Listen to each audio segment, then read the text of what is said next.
جو ہیں وہ بگڑ گئے ہیں، اور یہ جو بگڑے ہوئے حالات ہیں ان کا بڑا اثر پاکستان پہ ہونے جا رہا ہے۔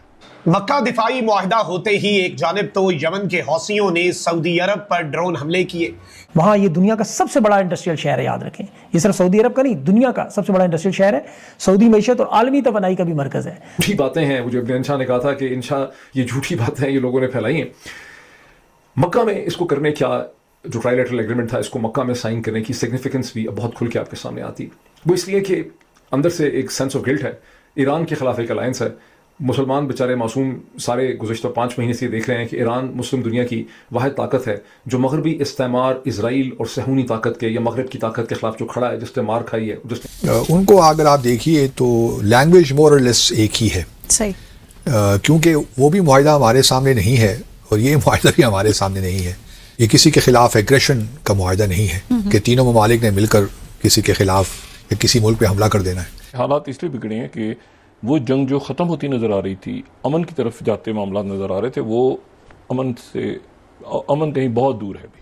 اوورٹ طریقے سے یہ کہنا کہ ہم نے ایک الائنس جو ہے امریکہ کی انڈرسٹینڈنگ کے ساتھ ہم نے ایران کے خلاف ایک الائنس بنایا، یہ ان ایکسیپٹیبل چیز ہے، یہ ایکسٹریملی ان پاپولر چیز ہوگی، اس لیے اس کو اسلام کی اور مسلم دنیا کی ایک شکل جو ہے وہ اس کو دی جا رہی ہے۔ سعودی عرب کے 2 اہم ترین انرجی انفراسٹرکچرز کو ہٹ کیا، ارامکو کی تیل کی فیسلٹی کو اور سعودی عرب کے اہم ترین جو گیس کا منصوبہ ہے، جو گیس کی ریفائنری ہے، اس کو حوثیوں نے ہٹ کیا۔ فیسلٹی سمیت اس کے اثرات پہنچے ہیں، فائر فائٹنگ ٹیمیں لگی ہوئی ہیں۔ اب یہ وہ جیو پولیٹیکل کریک ڈاؤن ہے جو اس ممکنہ ابھی جو ڈیفنس ایگریمنٹ ہوا اس کے بعد سعودی انرجی انفراسٹرکچر کو نشانہ بنایا گیا۔ اور میں جو ہمیشہ یہ بات کہتا ہوں کہ شاید ہماری لائف ٹائم میں یہ صورتحال یہ بگڑتی ہی جائے یا نمسکار دوستو، جے ہند۔ ڈیفنس پیکٹ کرنے کے صرف 2 دنوں بعد ہی سعودی عربیہ میں بہت بڑا حملہ ہوا ہے، جسے دیکھ پاکستان اور ترکی دونوں صدمے میں ہیں۔ دراصل مڈل ایسٹ میں ٹینشن ایک بار پھر ایکسٹریم لیول پر پہنچ چکی ہے۔ سعودی عربیہ کے ججن آئل ریفائنری پر ایران الائی ہوتی ریبلز نے ایک بڑا ڈرون اٹیک کیا ہے۔ اس اٹیک کے بعد ریفائنری میں آگ لگ گئی ہے، حالانکہ سعودی انرجی منسٹری کے مطابق آگ پر قابو پا لیا گیا ہے اور کوئی بھی کیجویلٹی نہیں ہوئی ہے۔ ہوتی ملٹری کے اسپوک پرسن یایا شری نے ایکس پر اس اٹیک کی رسپانسبلٹی لی ہے۔ اس کے علاوہ یمن کے اسٹریٹجک موچا پورٹ پہ بھی میسائل اور ڈرون اسٹرائک کیا گیا ہے۔ باب ایل منڈیٹ اسٹیٹ کے پاس ہونے کی وجہ سے یہ لوکیشن سعودی عربیہ کے لیے بہت کروشل ہے، کیونکہ اگر یہ روٹ بلاک ہوتا ہے تو سعودی کے پاس اسٹیٹ آف ہرموز کا کوئی الٹرنیٹو نہیں بچے گا۔ سب سے حیران کرنے والی بات یہ ہے کہ یہ اٹیک سعودی عربیہ، ترکی اور پاکستان کے بیچ ایک ہسٹورک ڈیفنس پیکٹ سائن ہونے کے صرف 2 دن بعد ہوئی ہے۔ پہلے تو 3 ممالک کے معاہدے کا اب فیصلہ ہونے جا رہا ہے۔ یمن نے سعودی عرب پر شدید بمباری کیا، آرامکو کو گیس فیسلٹیز، شہر جبائل میں جو گیس اور پیٹرو کیمیکل فیسلٹیز ہیں سعودی عرب میں، وہاں دھماکے ہیں، آگ لگی ہے، حوثیوں نے ذمہ داری لی ہے۔ اب سعودیہ، پاکستان، ترکی کا رد عمل کیا ہونے جا رہا ہے؟ ترکی کے وزیر خارجہ نے اسرائیل کے حوالے سے تو صاف صاف کہہ دیے دفاعی معاہدہ اسرائیل کے خلاف نہیں ہے۔ تو اب حالات کس طرف جا رہے ہیں اور سیدھے پاکستان کی طرف آ رہے ہیں۔ یہ تو ابھی جو خبر ہے جس میں مکہ معاہدہ تو آپ نے دیکھا، پاکستان، سعودی عرب اور ترکی ظاہر اعلان کر رہے ہیں کہ ایک دوسرے پر حملے پر جواب دیا جائے گا۔ اب انصار اللہ نے سعودی عرب میں جازان ارامکو ریفائنری کو دوبارہ نشانہ بنایا ہے، جس کی دھماکے کی سیٹلائٹ تصاویر بھی تصدیق ہوئی ہے۔ انصار اللہ نے یہ ڈرونز کے ذریعے حملہ کیا فضائی حدود میں سعودی عرب کے اندر، اور اب اس کے بدلے میں اس کے ساتھ ساتھ ایک اور دوسرا بھی جو شہر جزائل میں گیس اور پیٹرو کیمیکل فیسلٹی ہے، یہ ایک ہی جگہ پر ہے جہاں دھماکہ اور آگ لگنے کی بھی خبریں ہیں۔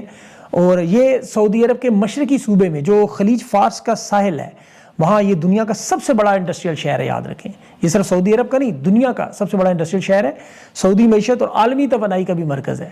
تو آرامکو اور یہاں جو گیس کی پروسیسنگ آئل ریفائنری کمپلیکس ہیں، یہاں دھماکے کے بعد آگ لگی ہوئی ہے، جازان فیسلٹی سمیت اس کے اثرات پہنچے ہیں، فائر فائٹنگ ٹیمیں لگی ہوئی ہیں۔ اب یہ وہ جیو پولیٹیکل کریک ڈاؤن ہے جو اس ممکنہ ابھی جو ڈیفنس ایگریمنٹ ہوا اس کے بعد سعودی انرجی انفراسٹرکچر کو نشانہ بنایا گیا۔ یمن کی طرف سے بیان آیا کہ ہم اس طرح کے اتحاد سے خوفزدہ نہیں ہیں، آپ جو مرضی کر لیں۔ اب اس میں ظاہر ہے ایران بھی ان کے پیچھے ہے، سعودی عرب، پاکستان اور ترکی کا رد عمل کیا ہوگا؟ ترکی نے تو اس معاہدے پہ دیکھیں اسرائیل کے حوالے سے صاف صاف اعلان کر دیا، وزیر خارجہ نے کہا ہمارا یہ معاہدہ اسرائیل کے خلاف نہیں ہے، یعنی وہ تو بالکل سائڈ پہ ہو جائیں، بے غم ہو جائیں، انہیں کوئی خطرہ نہیں۔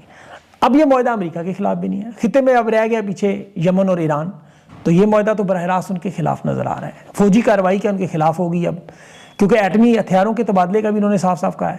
امریکہ کے خطے سے نکلنے کے بعد کے جو اثرات، پاور ویکیوم کو فل کرنا، یہ تو بعد کا معاملہ ہے. ابھی جو تازہ ترین حملے میں پاکستان پر اب اثرات کیا ہونے جا رہے ہیں. دیکھیں یہاں پاکستان میں اس وقت جو سیاسی صورتحال ہے اس میں عمران خان کی صحت کا معاملہ سب سے بڑا، اور رہائی کا معاملہ، یہ اس پہ بھی بات دونوں جڑی ہوئی ہیں. کیونکہ ایران پر اگر براہ راست حملہ ہوا اور پاکستان کو استعمال کیا کہ تو یہ اثرات پاکستان پر آنے ہیں. معاشی بحران، توانائی کا جو بلیک آؤٹ ہے، یہ جو ابنائے ہرمز میں سے پاکستان کی 80% تیل اور LNG آتی ہے سعودی عرب، قطر سے اور عرب امارات سے بھی آتی تھی. اب ایران نے اب تک اجازت دی ہوئی تھی، اگر پاکستان کی طرف سے سعودی عرب کے ساتھ مل کر یہ یمن یا ایران پر حملہ ہوتا ہے تو اس میں ظاہر ہے پیٹرولیم مصنوعات کا جو بحران ہے وہ پاکستان میں آ جائے گا، جو ہم نے پہلے تو نہیں دیکھا. کیونکہ ابھی تک تو تیل ملتا رہا، 50 کے قریب تو جہاز جنگ میں ایران نے دیے. ابھی بھی سعودی جہاز باب المندب سے پاکستان کی طرف آئے ہیں 2. بلوچستان میں پھر 900 کلومیٹر کی سرحد ایران سے ملتی ہے، یہ شدید غیر مستحکم ہونے کا خطرہ ہے. بلوچستان میں اس وقت متحرک کالعدم تنظیمیں ہیں، عسکریت پسند ہیں، یہ افراتفری ہوگی، ظاہر ہے وہ مکمل آزاد ہو جائیں گی. پھر جو سرحدی تجارت ہے وہ تو بند ہونی ہے جیسے افغانستان سے ہوئی ہے، وہ ایک الگ بحران. پھر جو سول وار کا سب سے بڑا خطرہ ہے، سیاسی اور مذہبی انتشار مسلکی بنیادوں پر، کیونکہ ایران یمن پر حملہ ہونے کے بعد پھر اسرائیل اور امریکہ کے جو مخالف بلاک ہے پاکستان کے مخالف، وہ شدید مذہبی، سیاسی، داخلی اور بدامنی، سڑکوں پر احتجاج، فرقہ وارانہ کشیدگی، یہ خطرناک داخلی بحران جسے سول وار کہتے ہیں. تو پھر اس کی جو پراکسی وار ہے وہ ظاہر ہے آپ کو پتہ ہے شروع ہوتی ہے پاکستان میں، اور وہ افغانستان میں بھی جو کالعدم تنظیمیں ہیں انہیں بھی ظاہر ایک نئی سپورٹ ملنا شروع ہو جائے گی.